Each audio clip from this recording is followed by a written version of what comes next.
We had been married for 7 years. That night began like any other, calm and ordinary, wrapped in the comfort of our routine.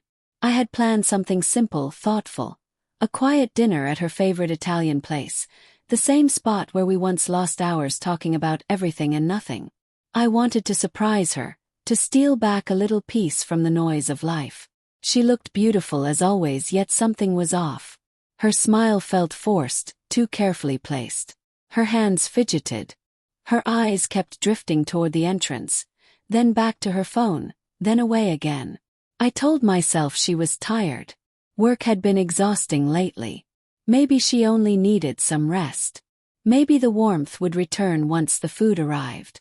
But as we sat there, her plate untouched, her fingers circling the rim of her glass, I began to feel the space between us, something that had been quietly growing, now stretched into a canyon.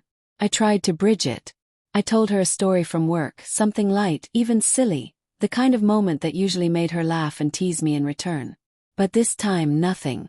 Just that distant stare, like she had already left. Then she turned to me, truly looked at me. Her expression was blank, drained of warmth, but steady.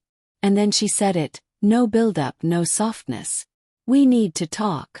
I set my fork down, the sharp clink ringing louder than it should have. The air seemed heavier. She took a long breath, the kind you take before plunging into cold water. And then, I'm with someone else. No stutter. No hesitation. The words were clear, sharp, and final. They didn't echo. They simply fell heavy and certain. For a moment everything inside me stopped. Not shattered, not even shocked.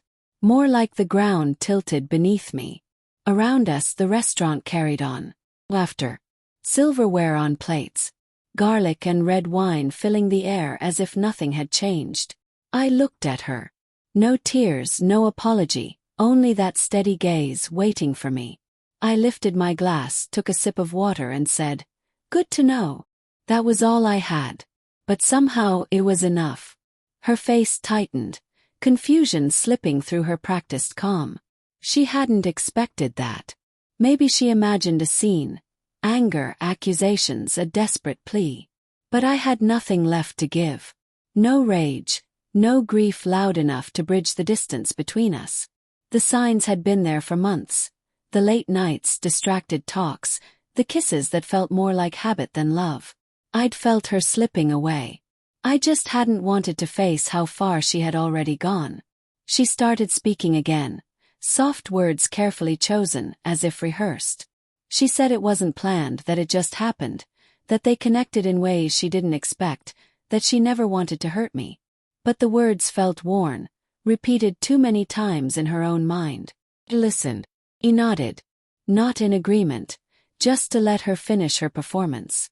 When she was done, she looked at me, waiting. For forgiveness, maybe. For reason to stay. Or just for me to make it easier. I didn't. I folded my napkin neatly, placed it beside my plate and said, "I hope he's everything you're searching for." Her expression faltered, a flicker of something. Maybe guilt, maybe regret, but not enough to pull her back. Not enough to reach for me.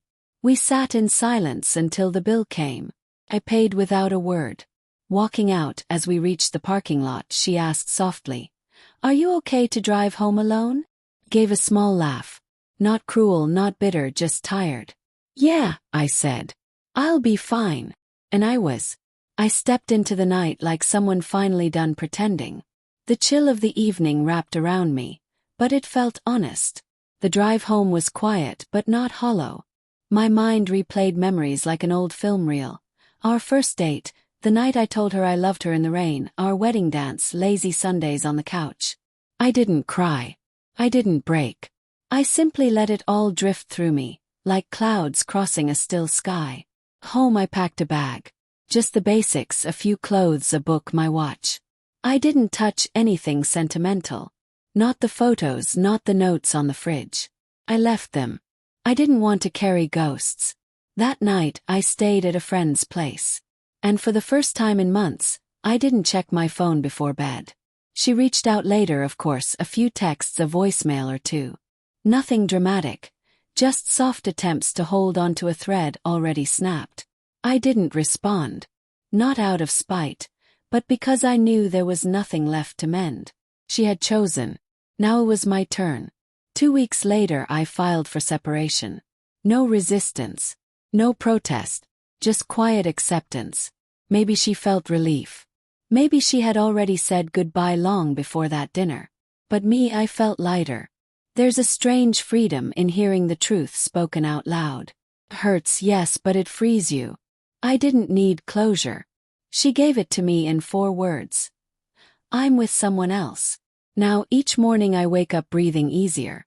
No doubts, no pretending, no wondering if I was enough.